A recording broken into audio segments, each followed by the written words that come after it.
Hello friends, welcome to Acme math foundation में आप सभी का स्वागत है। चलिए, एक्मी मैथ फाउंडेशन लेके आए हैं आपको क्लास 10 सीबीएसई 2022 टू 23 में जो पूछे जाने वाले क्वेश्चंस हैं पॉलिनोमियल से रिलेटेड आपका इंपॉर्टेंट क्वेश्चन जो आपका पूछ सकते हैं। तो क्या क्या इसका टाइप है आप देख सकते हैं।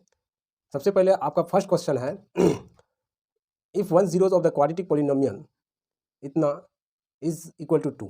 तो अगर कोई पॉलिनोमियल है के x square plus 3x plus के, अगर कोई वैल्यू जीरो दिया गया है तो आप जीरोज़ का मतलब क्या समझते हैं? तो जीरोज़ उसको कहा जाता है कि जब किसी पॉलिनोमियल का वो वैल्यू अगर उस पॉलिनोमियल को क्या करता है इक्वल टू जीरो के इक्विवेलेंट कर देता है। तो इस तरह से हम वैल्यू एक्स के जगह हम लोग 2 पुट करेंगे, तो अगर इक्वल टू जीरो हो जाएगा तो उसको जब सेटिस्फाइड करने चलेंगे तो आपका के का वैल्यू आपका आउटकम्स आ जाएगा। तो चलिए नेक्स्ट क्वेश्चन क्या है। नेक्स्ट क्वेश्चन की तरफ आप देख सकते हैं कि सेकेंड क्वेश्चन आपका पूछ रहा है यहाँ।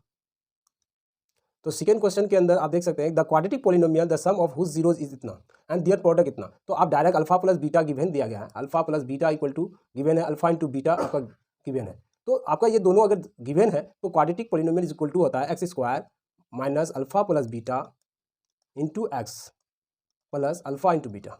अगर आप इस तरह का वैल्यू अगर इस फॉर्मेट में अगर पुट कर देते हैं तो आपका ये क्वेश्चन सॉल्व हो जाएगा। तो क्वेश्चन नंबर थर्ड को अगर हम लोग फिर देखते हैं, क्वेश्चन नंबर थर्ड किस तरह से पूछा है। सारे इंपॉर्टेंट क्वेश्चन है, आप इस क्वेश्चन को करके तब जाएं आप एग्जाम हॉल के अंदर। तो क्वेश्चन नंबर थर्ड कहता है the zeros of the polynomial x square minus 3x minus m into m plus 3। तो ये एक एम के रेस्पेक्ट में, ये कोई अल्फाबेटिकल रेस्पेक्ट में आपका कोई क्वाड्रेटिक पॉलिनोमियल दिया गया है, तो आपको निकालना है उसकी जीरोज क्या। सबसे पहले इस पॉलिनोमियल्स को आपको क्या करना है, 4 टर्म्स में उसको स्प्लिट करना है, उसके बाद कॉमन लेकर के आपका आसानी से हो जाएगा। तो इसको कैसे स्प्लिट करेंगे हम हिंट कर देते हैं, x square minus 3x minus minus m x plus minus m into m plus 3 into x. तो इस तरह से हम लोग इसको फॉर्मेट करेंगे, इसका कॉमन निकलेगा तो फाइनली इसका जीरोज आ सकता है। तो अब क्वेश्चन नंबर फिफ्थ देखें, if the sum of the zeros of the polynomial इतना is 6 then the value of k. तो कहता है the sum of the zeros of the polynomial f x is इतना, अल्फा प्लस बीटा का वैल्यू दिया गया है, अल्फा प्लस बीटा का वैल्यू दिए गए हैं तो आपको के निकालना है। तो अल्फा प्लस बीटा तो क्यूबिक पॉलिनोमियल है, तो क्यूबिक पॉलिनोमियल में जितनी डिग्री होती है उतनी जीरोज होते हैं। तो alpha plus beta plus gamma तो होता है आपका माइनस बी बाई ए। तो इस वैल्यू में उसको पुट करेंगे तो ऑटोमेटिकली आपका वैल्यू निकल के आ जाएगा। चलिए नेक्स्ट क्वेश्चन आपका 6 नंबर, सारे इंपॉर्टेंट क्वेश्चंस हैं। तो क्वेश्चन नंबर 6 है इफ द स्क्वायर्स ऑफ, चलिए नेक्स्ट क्वेश्चन आपका 6 नंबर, सारे इंपॉर्टेंट क्वेश्चंस हैं। तो क्वेश्चन नंबर 6 है if the squares of the difference of the zeros of the quadratic polynomial. तो क्वाड्रेटिक पॉलिनोमियल की बात करता है कि अगर p है तो x square p x plus 45 is equal to the value of p is. तो if the square of the difference of the zeros of the quadratic polynomial, यानी कोई पॉलिनोमियल्स कोई अगर इसका जीरोज अल्फा है और बीटा है तो अल्फा और बीटा के स्क्वायर का डिफरेंस का है कि इसके डिफरेंस कितने के इक्विवेलेंट है आपका quadratic polynomial. If the squares of,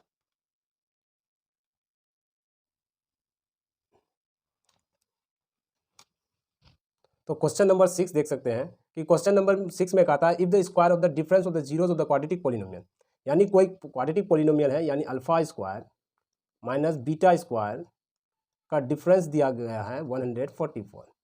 तो इसमें कहता है पी का वैल्यू क्या है। सबसे पहले इसमें आप अलजेब्रिक फॉर्मूला में चले जाएं कि ए माइनस बी का होल स्क्वायर क्या होता है। A minus b whole square equal to होता है a square plus b square plus 2ab। क्योंकि आपका अल्फा स्क्वायर बीटा स्क्वायर के रिलेशन में कुछ दिया गया नहीं है तो आप इसको क्या करते हैं कि इसको ट्रांसपोज कर लें और इस तरह से वैल्यू पुट करके आपका वैल्यू निकल के आ जाएगा। तो आप इस तरह से इसको सॉल्व कर सकते हैं। क्वेश्चन नंबर 8 चलिए कि find the condition of the zeros of the polynomial p x square plus b x plus c 10। तो इसका कहता है if the condition of the zeros of the polynomial are reciprocal each other. कहता है reciprocal का मतलब क्या होता है, अल्फा एक जीरो अल्फा है तो दूसरा 1 बाय अल्फा है। इसका मतलब प्रोडक्ट ऑफ टू जीरोज क्या होता है, alpha into beta equal to minus b by a. तो alpha into beta alpha into 1 by alpha अगर कीजिएगा तो आपका हो जाएगा माइनस बी बाई ए, तो माइनस बी बाई ए। तो अल्फा अल्फा कैंसिल हो गया तो minus b by is equal to a के इक्विवेलेंट। तो इसका रिलेशन क्या होता है, minus b equal to a के इक्विवेलेंट होती है। तो इसका कंडीशन यही है, ए और बी का क्या रिलेशन होता है, एक दूसरे का अपोजिट होता है यानी एडिटिव इनवर्स होता है। नेक्स्ट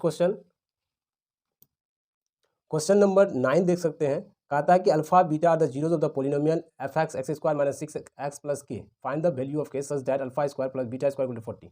इस वैल्यूज़ को कैसे डिराइव करेंगे, इसको भी अलजेब्रिक फॉर्मेट को अप्लाई करना है। तो अलजेब्रिक फॉर्मेट में ए प्लस बी का होल स्क्वायर आप सभी को ऑलरेडी रिमेंबर है तो इसको अप्लाई करेंगे a square plus b square plus 2ab। तो इस फॉर्मूला को अगर ट्रांसपोज करेंगे तो हो जाएगा आपका a square plus b square minus a plus b whole square -2ab। तो इस फॉर्मेट में हम लिख सकते हैं, यानी alpha square plus beta square equal to 40 है, तो अल्फा स्क्वायर बीटा स्क्वायर की जगह पे हम इस वैल्यू को रख सकते हैं, यानी अल्फा प्लस बीटा का whole square plus -2 alpha into beta. तो अल्फा प्लस बीटा बराबर तो माइनस बी बाई है, हम सभी को रिलेशन याद है कोफिशिएंट का, जीरो और कोफिशिएंट का क्या रिलेशन, अल्फा प्लस बीटा बराबर माइनस बी बाई है, अल्फा इंटू बीटा बराबर सी बाई है। तो इस तरह से हम लोग इसको पुट करेंगे तो ऑटोमेटिकली हम लोग का वैल्यू आ जाएगा। तो क्वेश्चन नंबर 11 में क्या है आप चलिए देखते हैं। क्वेश्चन नंबर 11 में आप देख सकते हैं कि ये आपका बाय क्वाड्रेटिक पोलिनोमियल्स है। x to the power 4 7x cube 7x square plus px plus q is exactly divisible by x square. तो अगर कोई आपका क्वाड्रेटिक पोलिनोमियल्स है, इस क्वाड्रेटिक पोलिनोमियल से इसको क्या किया जाता है, डिवाइड किया जाता है। तो डिवाइड करने के बाद अब आप ऑलरेडी पढ़ चुके होंगे डिवीजन एल्गोरिथम क्या कहता है, डिविडेंड बराबर divisor into quotient plus remainder. तो आप इस फॉर्मेट में इसको पुट करेंगे तो ऑटोमेटिकली ये दो पार्ट में क्वाड्रेटिक में कन्वर्ट होगा, फिर उसको अपना स्प्लिटेशन फॉर्मेट में कन्वर्ट करके इसको फैक्टराइज करेंगे तो हम लोग जीरोस फाइंड आउट कर सकते हैं। तो मुझे उम्मीद है कि आपको इस सारे क्वेश्चन का जो एनालिसिस किए हैं तो आप जा करके उसको सोल्व करें, और सोल्व कर अगर आपको कोई ट्रबल हो, कोई परेशानी हो तो आप हमारे चैनल पर कॉमेंट करें, शेयर करें, और अच्छा लगे तो अपने दोस्तों तक जरूर शेयर करें। जय हिंद, स्टे होम भाई।